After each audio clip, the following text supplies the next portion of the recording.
Que o olhar carinhoso de Maria Angélica encontre abrigo nos nossos corações, muitas das vezes sedentos de um carinho, de um sorriso fraterno, um abraço acolhedor. Ainda não temos a dimensão do que recebemos quando a gente penetra numa casa, destinada a nos esclarecer diante do Evangelho de Jesus. A benfeitora Maria Angélica, ela não se preocupa com as nossas condições morais, materiais, emocionais, porque ela ouviu de Jesus o vinde a mim, todos vós que estáis cansados e sobrecarregados, que eu vos aliviarei. Porque os espíritos que trabalham orientados pelo amor de Jesus não tem nenhum olhar de crítica, por incrível que pareça, né? Às vezes a gente chega dentro da casa, assim, cabisbaixo, porque a gente deu uma resposta indevida, ou então apertou a buzina impacientemente para ver se o carro da frente sumisse, e a gente chega aqui e recebe o impacto benéfico das vibrações equilibradas dessa casa. Evidentemente, eu, Evaldo, não colaborei muito com essa energia apaziguadora da casa, não. E se também Maria Angélica esperasse de mim isso, acho que ela não ia conseguir muita coisa, não. Porque nós temos as nossas dores, as nossas crises, as nossas incompreensões, as nossas negativas são muito persistentes em nós ainda. Somos espíritos em prova e expiação e, às vezes, esquecemos disso. A gente começa a analisar o outro rico, facilidade, o outro... Até pode ter problema, porque o problema é só nosso, né? Só está nas nossas costas. As dores só eu que tenho. Os outros têm um incômodozinho. E fulano consegue rir mesmo diante dessa problemática toda que ele está vivendo. Ah, eu não sou assim. Mas o objetivo é sermos assim. É caminharmos não envoltos nas nossas dores. Porque a gente conhece a história de Maria Angélica. Qual foi a encarnação dela, que ela estava numa ilha paradisíaca, alguém servindo água de coco, ou uma coisa, um dos quitutes gostosos da cantina? Qual foi? Alguém sabe? Me diga, por favor, que eu quero endereço desse lugar. Porque o trabalhador de Jesus, seguindo o exemplo do mestre, o mestre diz que o Filho do Homem não tem uma pedra para repousar a cabeça. Essa noite eu reclamei do calor para caramba. Minha esposa estava com frio, eu com calor. É o contrário, lá em casa as coisas é o contrário, não sei como é que é isso. Sabe? E a gente, às vezes, perde a paciência, porque a gente tem muitas coisas dentro de casa, mas a gente perde a paciência por aquilo que, naquele momento, não temos. A minha casa de matrícula, como espírito rebelde que eu sou, é o Centro Espírita Casa do Caminho Chico Xavier, aqui em Jacarepaguá, na freguesia. É uma casa nova ainda, a gente chama de casa bebê, né? Temos 9 anos de fundação, embora a maioria de nós já vem de trajetórias dentro da doutrina de outras casas. Mas sempre eu gosto de lembrar histórias do Chico, porque o Chico, entre tantos outros, como Divaldo, Raul Teixeira, nos deixam tantos exemplos de perseverança, né, que ficamos até um pouco acanhados. E o Chico recebeu o convite para ir à cidade de Araxá, que é perto de Uberaba, que a casa espírita que o Chico inaugurou estaria completando 10 anos de fundação. Então, a diretoria foi lá em Uberaba. Ô, Chico, você podia ir lá, prestigiar nós, 10 anos de fundação. Aí o Chico falou assim, eu vou sim. Que dia que vai ser? Aí deram a data, aí o Chico falou assim, mas eu queria pedir um carinho para vocês. Avisa para ninguém, não. Que a gente é melhor ir no silêncio, né? Lá na cidade, a gente prestigia a fundação da casa. Vocês concordam de não avisar para ninguém? Aí os 3 diretores, claro, Chico, avisa não. Pode deixar, você vai chegar lá bem tranquilo. Chegou no dia aprazado da festa, era um domingo. Chico, ele acordava muito cedo, porque Emmanuel disse para ele que dormir mais de 3 horas por noite é luxo. Eu dá uma agonia quando eu lembro dessa frase de Emmanuel para Chico, sabe? Chico acordou cedo, pegou o ônibus, foi para Araxá. Chegou em Araxá muito cedo também, porque a reunião começava às 9 horas, ele chegou às 7 horas da manhã lá, e foi tomar um cafezinho. E o Chico tinha mania esquisita, ele adorava tomar cafezinho, aqueles pé sujo, sabe, aquelas biroscas, bem chechelenta mesmo que tem. O Chico estava lá tomando café, passou uma senhora que conhecia Chico, falou, Chico, você está num bar? Aí o Chico falou, minha filha, quando o cristão entra num bar, ele vira um lar. Eu ainda não consegui isso, não, mas eu tenho fé em Deus que, numas próximas 500 existências, eu vou conseguir. Aí o Chico, quando ele chega na rua do centro, a rua estava enfervilhando de gente. E o Chico falou, Santa Maria, e agora? E ele foi acanhadamente, as pessoas... Abre assim, aquela corredor para Chico passar, né? E aí Chico chegou perto do dirigente e falou assim, mas, irmão, eu não pedi... que era uma coisa muito acanhada. Uai, Chico, você falou para não falar para ninguém. Quem chama ninguém aqui? Todo mundo tinha nome diferente de ninguém, Chico veio todo mundo. Aí o Chico subiu, teve que botar um caminhão, que não tinha como ele falar dentro da sede, um caminhão na entrada assim do centro, o Chico subiu, e estava junto com o Chico um irmão chamado Adelino Silveira. E Chico olhou e falou assim, tanta gente, né, Adelino? Adelino falou assim, sabe por quê, Chico? Todo mundo aqui está com saudade de Jesus. E vieram aqui para ouvir falar de Jesus. E quando eu vejo assim, sabe, o SEMA com tantos corações bondosos reunidos, é sede de Jesus, gente, não é outra coisa, não. Sabe? O mestre é aquele sol que aquece a nossa alma, sabe? Aquele refrigério para aquelas horas tão difíceis que às vezes enfrentamos, é Jesus. Ele é o objetivo de cada dia nós despertarmos na matéria. Uma vez um garoto mesmo, de 6 anos, eu estava sentado, um pouquinho chateado com as contrariedades normais da vida, ele virou para mim e falou assim, tio, se com Jesus está ruim, né? Imagina sem ele. Então, a gente tem que, às vezes, ficar repetindo isso para a gente, sabe? Porque o Chico dizia que não existe um dosímetro, um aparelho para medir dor. Cada um tem a sua. E cada um tem uma ansiedade enorme de ter essa dor amenizada. Um sorriso, gente. Não precisa muita coisa, não. Sabe? Um sorriso. Um abraço, um olho no olho, um bom dia com alegria de ser bom dia. A doutrina espírita nos propõe isso. A doutrina espírita nos propõe que, mesmo com dificuldades, com preocupações, com dores, mesmo assim, a gente tem motivo de ser feliz.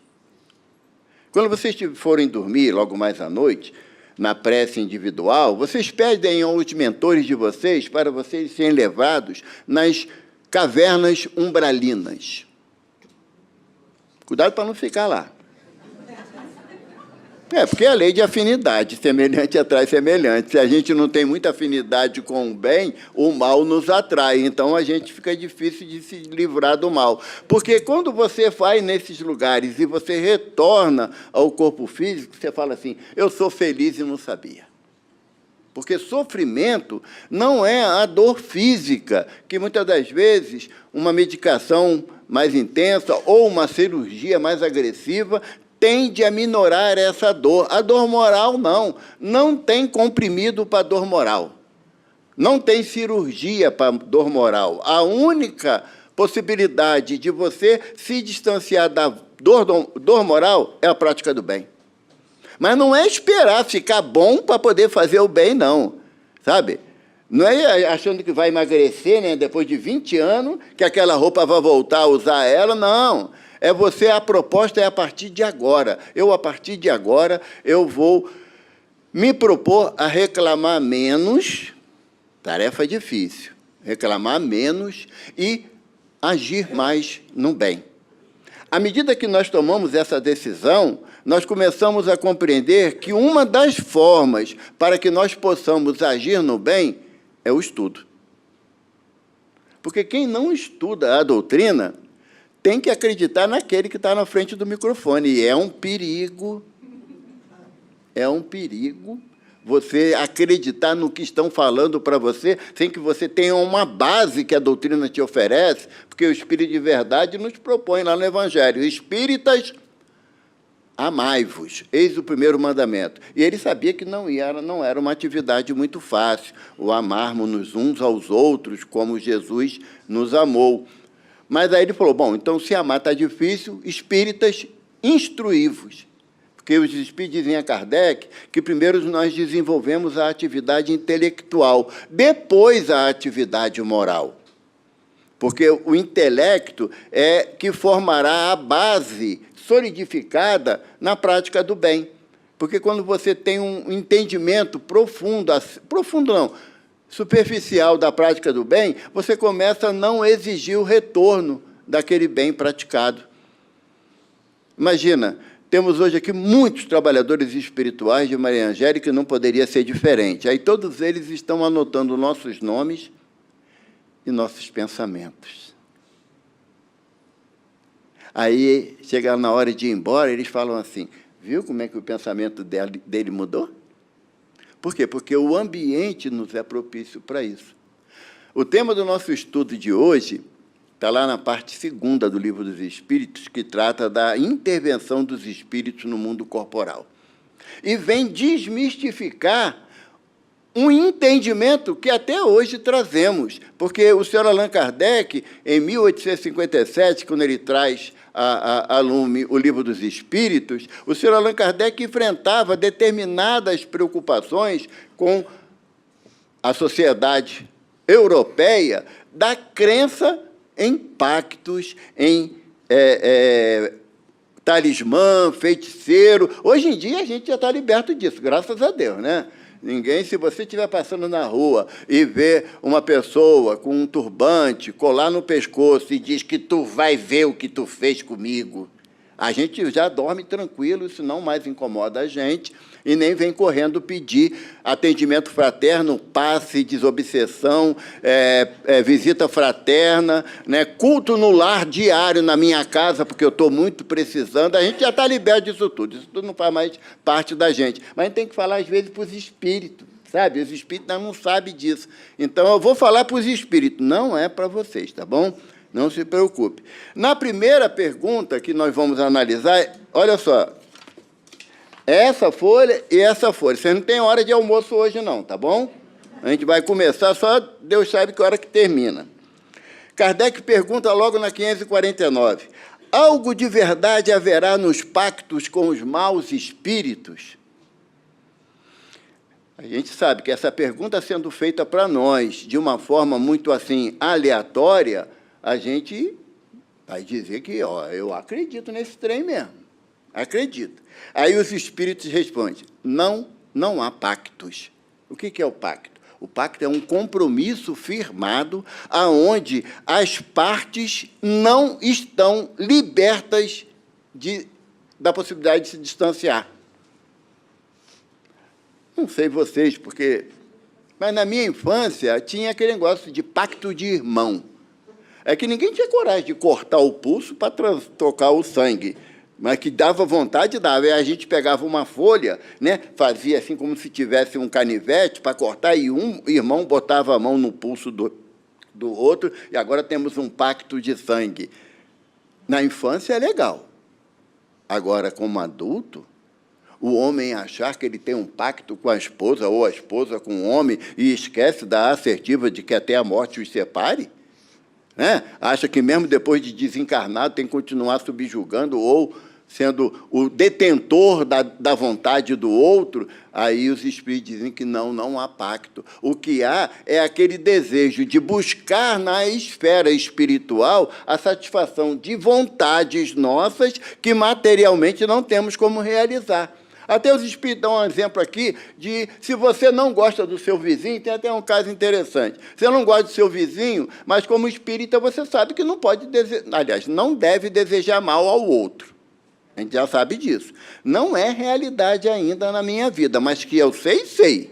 Não é? Aí tem um caso interessante de um homem que tinha um vizinho, que ele chegava do trabalho tarde, ele era funcionário público federal, e às vezes chegava tarde em casa, tipo 10 horas da noite, e ele adorava música, e não era você tocando piano. Sabe? Ele adorava rock, e rock pauleira. Aí ele chegava em casa, depois de um dia exaustivo, né, botava lá o rock dele e ia agitar as coisas da vida dele. E o outro vizinho, que chegava em casa mais cedo, estava querendo descansar, dormir 10 horas da noite. E dava uma encrenca, porque o rock do vizinho o incomodava. Então ele foi fazendo uma prece, porque esse outro vizinho, que dormia cedo, era espírita. Olha que maravilha, né? Maravilha, ele foi fazer uma prece. Senhor Jesus, permita que os bons espíritos amparem o nosso irmão, que, inclusive, Senhor, ele é funcionário público federal, o Senhor poderia arrumar um emprego melhor para ele no Rio Grande do Sul. Porque lá, Senhor, ele vai ser mais feliz, lá nos Pampas Gaúcho, ele vai ser mais feliz e aumentando consideravelmente as suas gratificações no novo posto. Pedido justo, né? Para eu me livrar do meu problema. Agora, se vai ser bom para o outro, eu já estou dando, eu não pedi para ele ser mandado embora, né? Vender o apartamento, porque tem que pagar a prestação do carro, não falei nada disso. Ele pode ser transferido. Então, os espíritos dizem a Kardec que quando você, querendo atingir alguém, sabe da sua incapacidade, você cria mentalmente um vínculo com entidades que também não gostam daquela pessoa, e daí entrelaça-se os interesses. Tem um ditado popular que fala: diga-me com quem andas, que eu direi. O pessoal está dormindo ainda. Vou falar de novo. Os espíritos respondem que é uma maravilha, vocês tinham que escutar. Gente, diga-me com quem andas, que eu direi. Doutor Bezerra mudou esse ditado. E como ele complicou a minha vida, eu vou também complicar a de vocês, porque eu não guardo segredo. Né? Doutor Bezerra fala para a gente: diga-me o que pensas, que eu direi com quem tu andas. Aí agora o problema é de vocês, o meu eu já tenho. Porque todas as vezes que eu mudo a minha forma de pensar, desejando algo a alguém que não seja o bem à luz do Evangelho, eu estou atraindo para junto de mim espíritos afins com o meu pensamento. E os espíritos que são afins com os meus pensamentos, na maioria das vezes, têm as mesmas dificuldades de entendimento que eu. Eles entendem o quê? Se o Evaldo não gosta de fulano, fulano não gosta de ciclano, então é tudo farinha do mesmo saco. Então a gente tem um acordo. Eu prejudico fulano para ser agradável a Evaldo, que, por sua vez, me ajudará a prejudicar Beltrano.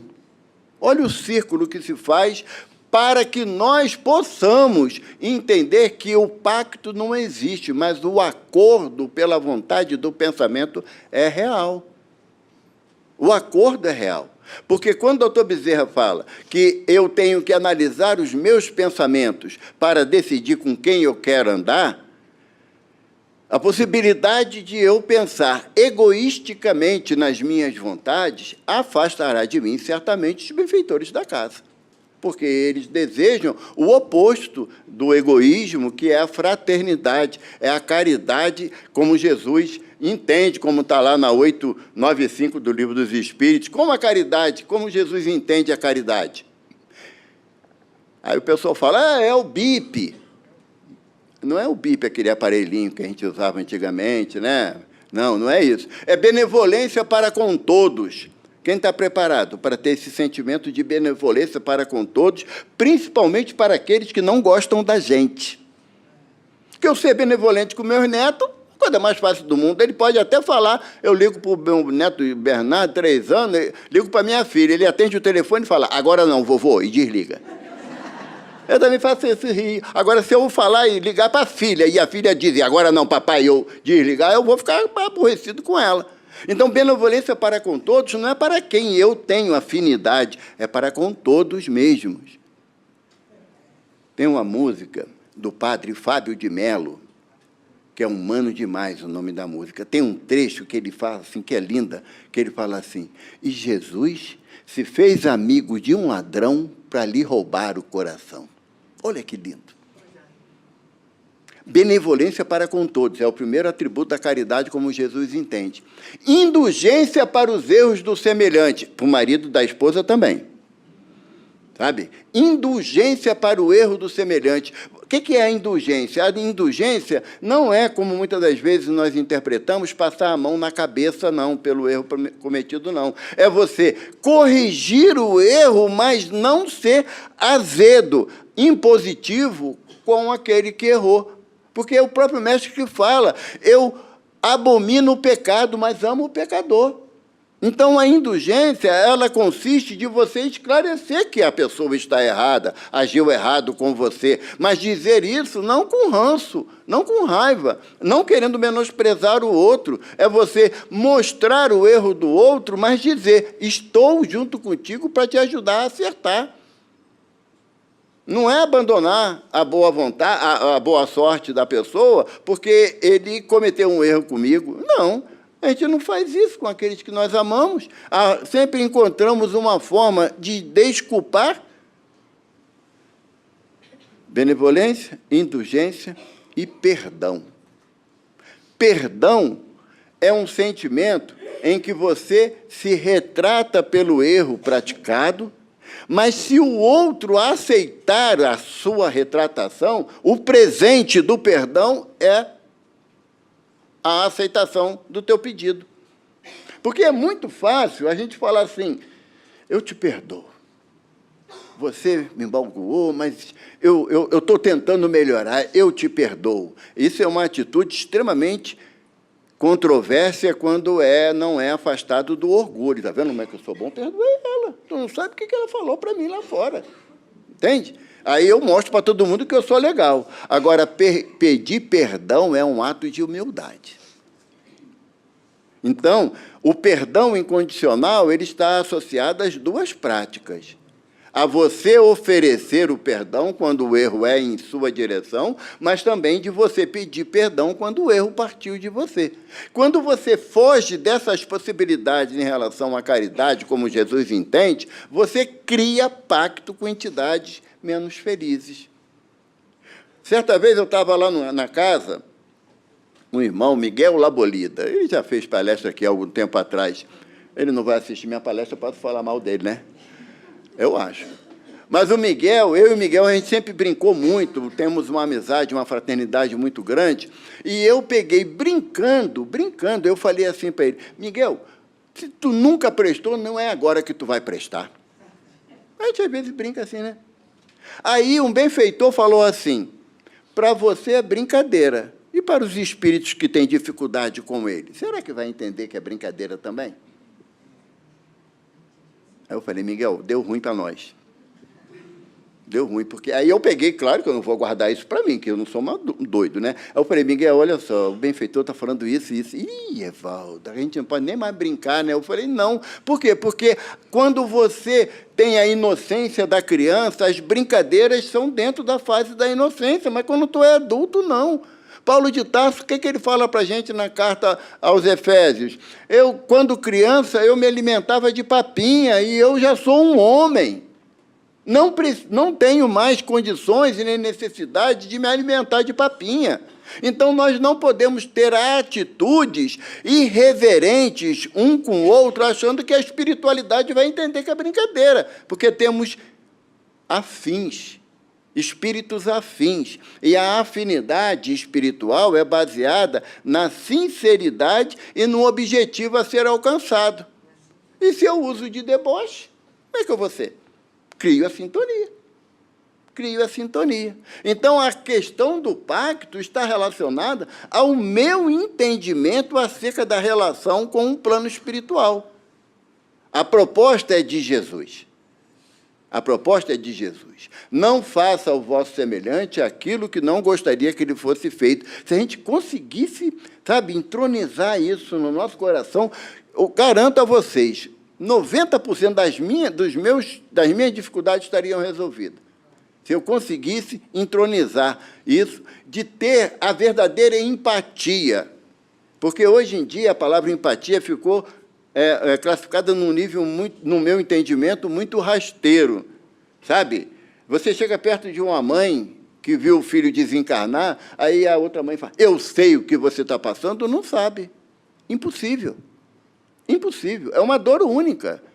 Mesmo que a outra mãe tenha passado pela mesma experiência, mas ela pode ter reagido de forma diferente. Então, não há meios de você, diante de um sofrimento, você pode no intuito de querer amparar a pessoa, falar assim, eu entendo a sua dor, mas saber não sei. É por isso que, quando chegava uma mãe perto de Chico, trazendo a dor de ter visto um filho, uma filha desencarnar, o Chico, sabe o que ele falava? Nada. Ele levantava, abraçava e chorava junto. É a melhor demonstração de empatia diante de uma dor inimaginável. Então, todas as ações que eu tomo, que eu invariavelmente sirvo de reparo ou de percepção para o plano espiritual, eu posso estar criando um pacto. Eu posso estar criando um pacto. Paulo de Tarso fala para nós somos acompanhados por uma nuvem de testemunha. Só que ele não fala se é a nuvem branca, cheia de pontinho brilhante, ou aquela da família Adams. Raios e trovões, ele não diz. Por quê? Que isso é relativo ao meu pensamento, à forma como eu penso. Há uma frase filosófica lá do positivismo que diz que o homem é o que ele pensa, uma verdade absoluta. Eu posso estar com um sorriso no rosto e dizer que eu não gosto da pessoa, porque a hipocrisia ainda é uma atividade muito comum na minha caminhada, ainda tenho dificuldade de me afastar dela. Então, essa questão do pacto está intimamente relacionada como eu penso e desejo. Penso e desejo, porque eu vou atrair para junto de mim aqueles espíritos que se coadunam com meus pensamentos e sentimentos. Isso é regra, não tem como fugir. É regra. Você não consegue, pensando mal de alguém, atrair benfeitores para junto de você, porque não tem liga, sabe? Você está vibrando aqui, os benfeitores aqui. A nossa função é elevar o nosso pensamento para dar liga na brincadeira. Não deu? Os benfeitores fazem o quê? Aguardam a próxima oportunidade para nos proporcionar uma elevação de vibração. Tem a pergunta 551, que eu adoro essa pergunta. Eu lembro sempre do texto, mas nunca lembro do número da pergunta, mas estudando eu lembrei agora, aprendi agora. Kardec pergunta, pode um homem mau, com o auxílio de um mau espírito que lhe seja dedicado, fazer mal ao seu próximo? O que vocês acham? Pode balançar a cabeça, filho. Não tem depende a resposta. Dos espíritos não tem depende. Os espíritos respondem assim, não, Deus não permitiria. Linda essa resposta dos espíritos. Sabe por quê? Porque senão o mundo ia estar no desespero. Agora, se eu quero fazer mal para a Regina e eu mentalmente fico idealizando como eu vou prejudicar a Regina, um espírito que chega que não gosta da Regina fala assim, eu vou te ajudar. Eu, opa, sopa no mel. Agora já tenho parceria. Mas só que a Regina está trabalhando no bem e pensando no bem. Não há liga, sabe? Não há liga, não há possibilidade de encontro de intenções. Aí o mal que eu desejo à Regina, o que acontece? Bate lá e volta. Está vendo que ela é uma pessoa tão ruim que eu queria fazer mal a ela, é eu que estou sofrendo? Então, quando os espíritos dizem que Deus não permite, por quê? Porque nós temos o nosso livre-arbítrio. Se eu também desejo mal a alguém, em qualquer nível, eu abro as minhas camadas vibratórias para receber o mal que me desejam. Aí Jesus, já sabendo da dificuldade do Evaldo, que Jesus tem frase no Evangelho que é só para mim. Eu divido pessoa que eu não sou egoísta. Mas Jesus, pensando no Evaldo, o que Jesus fala? Vigia, vigia e ora. Porque não existe meios de você orar pedindo ao mal. Isso, dizem os espíritos da Kardec, é invocação. Quando eu, Senhor, me ajuda a tirar a Ana Rosa da minha vida, que ela não presta, Senhor. Aí vem um monte de espírito e fala assim, não presta mesmo. Não presta mesmo. Vamos lá, arrasar com essa tal da Ana Rosa lá, que eu não sei quem é. Mas vamos lá. Por quê? Porque existe afinidade de intenção. Uma vez que não há essa... Não, Berinha, eu não vou falar da Ivana, porque eu não sou doido. Depois eu vou para casa com ela. Entende? Quando nós desejamos o mal para alguém, tem um ditado antigo que fala que a boa cama quem faz, nela deita. E a má cama também. Então, quando eu desejo mal para alguém, eu estou ligando um alerta na espiritualidade, assim, Evaldo voltou à prática anterior de desejar o mal para o próximo. Quem topa ir lá com ele? Aí vem aquela multidão de espíritos que Paulo de Tarso fala que nós somos acompanhados. Então, o fato de eu desejar o mal a alguém, eu estou infringindo a vontade de Deus e me comprometendo diante da lei de amor. Os espíritos respondem a Kardec, o homem só é feliz quando pratica a lei de Deus na sua totalidade. Dela se afastando é infeliz e na sua infelicidade pratica o mal. São os espíritos que dizem isso para a gente. Porque Kardec pergunta, é possível o homem ser feliz na Terra? Não. Não da forma que a gente entende a felicidade, porque a felicidade para a gente está atrelada às conquistas materiais. Minhas filhas têm que casar com rapazes muito bons, educados, trabalhadores, que paguem 3 empregadas para ela não fazer nada, só unha e ir para o salão e shopping. Se ela casa com alguém que precisa da colaboração dela, para ela também trabalhar, para poder gerir as necessidades da família, o cara é um crápula. Então, o meu sentido de felicidade ainda está atrelado às conquistas materiais. Não é a felicidade de ter a consciência tranquila da prática da lei de Deus. Que a lei de Deus ela é reta, ela não tem atalho. A nossa encrenca é essa, não é? Aí tem um sinal ali com um radar de avanço. Aí, 2 minutos para as 22 horas. Você avança o sinal ou espera dar 10 horas? Porque 10 horas já não funciona mais, né? Que de 22 às 6 não funciona um radar. Então, a nossa... Atende que pode ser Jesus. É que Jesus está tecnológico agora, ele... A Regina, minha irmã, gente, não liga, não. Não foi você, não? Dessa vez, não, né? Que ela vai em palestra comigo, toca celular, o neto grita a ela, uma coisa. Então, a nossa percepção de seguir a lei de Deus está associada à satisfação pessoal. Jesus, no alto da cruz, ele seguiu a lei de Deus. Pai, perdoa-os, pois não sabem o que fazem. Sabe? É uma abnegação que a gente ainda não consegue compreender e nem praticar, nem com filho, nem com neto, essa abnegação numa forma tão intensa. Mas a prática do mal, ela só é possível ainda na Terra em função das minhas associações em ferir a lei de Deus. Porque a lei, ela é clara, você pega o Livro dos Espíritos, na parte 3ª, das leis morais ou naturais, são 11 tópicos. 11 tópicos. Analisa. Não é questão de você querer radicalizar, sabe? Querer, não, vou seguir todas. Não dá.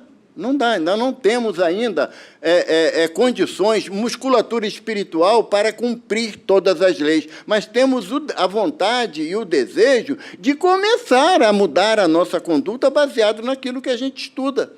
É por isso da importância do estudo à luz da doutrina espírita. Posso falar uma coisa feia? Não é palavrão, não. Sabe por que muitas das vezes a gente vem para a palestra? Muitas das vezes, não vou generalizar, porque a gente tem preguiça de ler, de estudar. Aqui já vem tudo mastigado. Mas aí, por isso que eu vou fazendo citação de perguntas do Evangelho, que aí vocês depois vão falar assim, Evaldo falou, vai que ele pergunta uma coisa para mim, né? Não vou fazer isso, mas vai que. Por quê? Porque a proposta da doutrina é do esclarecimento através do esforço próprio. Quem participa de reunião de intercâmbio mediúnico, vê os irmãos falando do famoso se eu soubesse. Se eu tivesse a percepção, quando encarnado, que a vida é contínua e que meus pensamentos reverberam no plano espiritual. Nós sabemos. E o que nos leva a mudar a nossa conduta? Qual é a proposta de mudança, uma vez que eu já tenho a base de estudos que é necessária para que eu modifique o meu comportamento? André Luiz dá uma notícia alvissareira para a gente no livro Sinal Verde. Muito boa mesmo, eu queria que vocês guardassem no coração. André Luiz diz que quem é detentor de 5 minutos de estudo do Evangelho já pode modificar a sua existência. 5 minutos. Eu volto em 50 anos. Qual é a exigência pessoal para eu mudar o meu comportamento? Ninguém me cobra. Ninguém me cobra. O Divaldo diz, numa frase, né, que a doutrina espírita não nos obriga a nada. E não mesmo. Não nos obriga a nada, mas espera tudo da gente. Porque já temos o conhecimento. O Raul Teixeira, né, palestrante muito conhecido,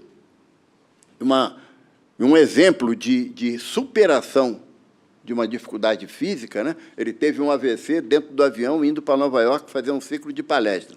Todo mundo saiu do avião, menos ele. Teve um AVC dentro do avião. E um AVC muito, muito forte. Agora que ele está conseguindo coordenar as palavras com um pouco mais de coerência, mas ainda com dificuldade. E Raul fala, sabe o quê? Ser espírita não é para quem quer, é para quem aguenta. Porque o esclarecimento é que é o nosso móvel de conduta. Lá vem a plaquinha. Eles têm um prazer de levantar aquela placa, gente. Vocês não imaginam. Eu não vou pegar essa plaquinha também. Eu vou botar ela lá no CSX. Lá no CSX, o dirigente fica com a plaquinha assim na mão. Aí fica mostrando, o palestrante não quer olhar, porque ele não quer parar de falar, né? Aí botar lá atrás, não tem como fugir. Então, quando o Raul Teixeira fala que ser espírita é para quem aguenta, não é porque é um peso além das nossas forças, não, é que nos propõe uma mudança. E aquela mudança íntima, que às vezes você já está num esforço danado, aí você encontra um amigo, uma amiga que não vê há 10 anos, e fala, tu não mudou nada, hein? Aí as meninas levam sempre para o aspecto físico, né? De estar com o mesmo rostinho, né? Como fala com a mesma pele, né? Como é o nome daquele negócio que toma remédio para poder ficar com a pele bonita? Colágeno. O colágeno está funcionando legal, as meninas adoram isso. A gente, quando fala, a gente olha para a barriga. Sabe, pô, estou com a mesma barriga de 10 anos atrás. Mas não, a proposta de mudança, ela não é externa, ela é interna. É na hora que você escuta algo que lhe agrida, é você fazer o silêncio e pedir a Jesus que tenha misericórdia de nós. De quem falou, de quem está ouvindo. Ou de eu que falei, daquele que ouviu a minha intemperança. Para que eu não associe com espíritos ainda de entendimento muito inferior e muito material, para que seja o meu comparsa nas associações que eu faço no meu mundo de relação. Porque nós estaremos invariavelmente envolvidos por aqueles a quem atraímos pelos nossos pensamentos. Não tem para onde fugir. Eu vou ter que voltar, né? Porque não, ainda tem mais coisa aqui do outro lado. Mas aí Kardec pergunta se os talismãs têm alguma força, algum significado. E o espírita Lago sabe que ele não tem nenhuma finalidade o talismã. Mas você saiu daqui, passou ali em frente ali à igreja, tem uma senhora que fala assim, se botar um botão amarelo na testa, a tua vida muda para melhor. Aí tu já vai para a loja querer procurar um botão amarelo, não é por via das dúvidas, não é porque você acredita, não, mas também, se bem não faz, mal não faz. Então, a proposta da doutrina é que não há meios, atitudes exteriores ou de simbolismo exterior que vá fazer você modificar a sua conduta. Não vai ser. A proposta da doutrina espírita é que você entenda que a modificação é um movimento interno, não é do estômago, é da alma. É você começar a mudar a sua conduta, porque se alguém falou alguma coisa que você não gostou, 2 minutos. Um homem chegou perto do Chico e falou assim, Chico, saí ontem da reunião, quando eu cheguei em casa, a porta da minha casa estava arrombada. Aí o Chico falou, dá graças a Deus, meu filho. E graças a Deus, Chico. Aí a sala toda revirada, a cozinha, o que não levaram, jogaram no chão, os mantimentos, quebraram geladeira. Dá graças a Deus, Chico. Quando eu cheguei no quarto, tudo revirado também. Chico, dá graças a Deus. Mas, Chico, tudo eu tenho que dar graças a Deus? Tem, meu filho, porque você sofreu a ação e não praticou. Quem praticou a ação está numa situação deplorável de necessidade que nós não estamos mais ou não queremos estar. Então, mudemos o nosso pensamento. Disse Jesus, se quiseres vir após mim, negue a ti mesmo, tome a tua cruz e siga-me. Graças a Deus.